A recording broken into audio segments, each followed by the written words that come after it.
जय श्री राम। आज हम करेंगे रामचरितमानस अयोध्या कांड, पृष्ठ संख्या 437-438। करि के हरि बन जाई न जोई, हम संग चलहि जो आयसु होई। जब जहाँ लगी तहाँ पहुँचाई, फिरब बहोरी तुम्हारी सिरुनाई। हाथी और सिंहों से भरा यह भयानक वन देखा तक नहीं जाता। यदि आज्ञा हो तो हम साथ चलें। आप जहाँ तक जाएंगे वहां तक पहुंचाकर फिर आपको प्रणाम करके लौट आएंगे। यही विधि पूछहि प्रेम बस, पुलक गात जलु नैन। कृपा सिंधु फेरहि तिन्हनि, कही विनीत मृदु बैन। इस प्रकार वे यात्री प्रेमवश पुलकित शरीर हो और नेत्रों में जल भर कर पूछते हैं, किंतु कृपा के समुद्र श्री रामचंद्र जी कोमल विनय युक्त वचन कहकर उन्हें लौटा देते हैं।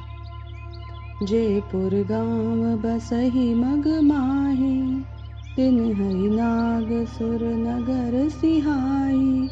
केहि सुकृति केहि घरी बसाए, धन्य पुण्यमय परम सुहाए।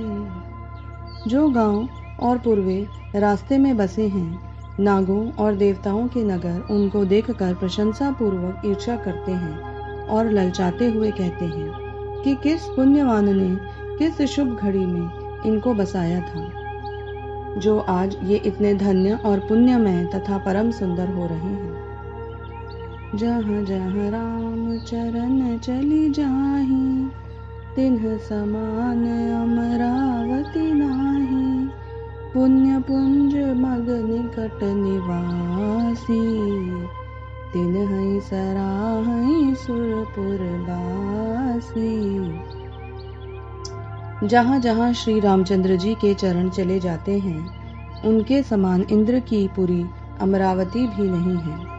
रास्ते के समीप बसने वाले भी बड़े पुण्यात्मा हैं। स्वर्ग में रहने वाले देवता भी उनकी सराहना करते हैं। जे भरी नयन दिलो कहि रामहि, सीता लखन सहित घन श्यामहि। जे सर सरित राम अवगाहि, तिन्हइ देव सर सरित सराहि।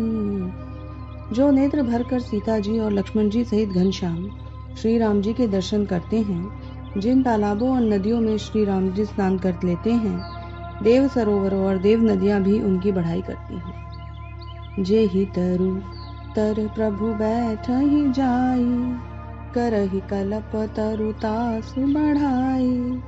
परसि राम पद पदुम परागा, मानति भूमि भूरि निज भागा।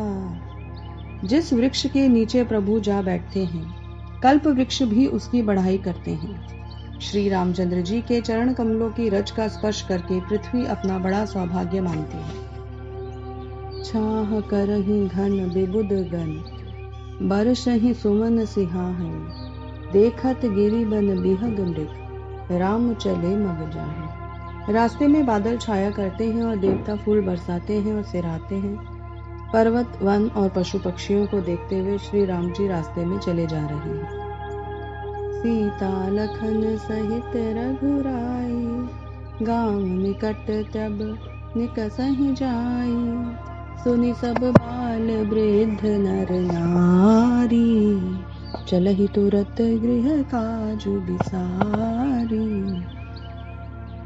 सीता जी और लक्ष्मण जी सहित श्री रघुनाथ जी जब किसी गांव के पास जा निकलते हैं, तब उनका आना ही बालक, बूढ़े, स्त्री, पुरुष सब अपने घर और कामकाज को भूलकर तुरंत ही उन्हें देखने के लिए चल देते हैं।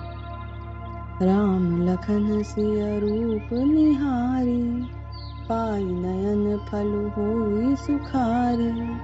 सजल बिलोचन पुलक शरीरा, सब भय मगन देखि दो वीरा। श्री राम, लक्ष्मण और सीता जी का रूप देखकर, नेत्रों का फल पाकर वे सुखी होते हैं। दोनों भाइयों को देखकर सब प्रेमानंद में मग्न हो गए हैं। उनके नेत्रों में जल भर गया है और शरीर पुलकित हो जाए। बरनी न जाई दशा सिंह के, लही जनुरंकन सुर मनि ढेरी। एकन एक बोली सिख देही, लोचन लाहु लेहु छन एही। उनकी दशा वर्णन नहीं की जा सकती, मानो दरिद्र ने चिंतामणि की ढेर पा ली हो। वे एक एक को पुकार कर सीख देते हैं कि इसी क्षण नेत्रों का लाभ ले लो। राम ही देखी एक अनुरागे, चितवत चले जाहि संग लागे। एक नयन मग छवि उर आनी, कोई स्थिर दिल तन बन बरबानी। कोई श्री रामचंद्र जी को देखकर ऐसे अनुराग में भर गए हैं कि वे उन्हें देखते हुए उनके साथ चले जा रहे हैं। कोई नेत्र मार्ग से उनकी छवि को हृदय में लाकर शरीर, मन और श्रेष्ठ वाणी से शिथिल हो जाते हैं, अर्थात उनके शरीर, मन और वाणी का व्यवहार बंद हो जाता है। एक देखे बट चाह भली, दासी मृदुल तृणपाल। कहीं गवाई छिनु को श्रम, गव नभ अबहि की प्राप्त। कोई बड़ की सुंदर छाया देखकर वहां नरम घास और पत्ते बिछाकर कहते हैं कि क्षण भर यहाँ बैठकर थकावट मिटा लीजिए, फिर चाहे अभी चले जाइएगा, चाहे सवेरे। जय श्री राम।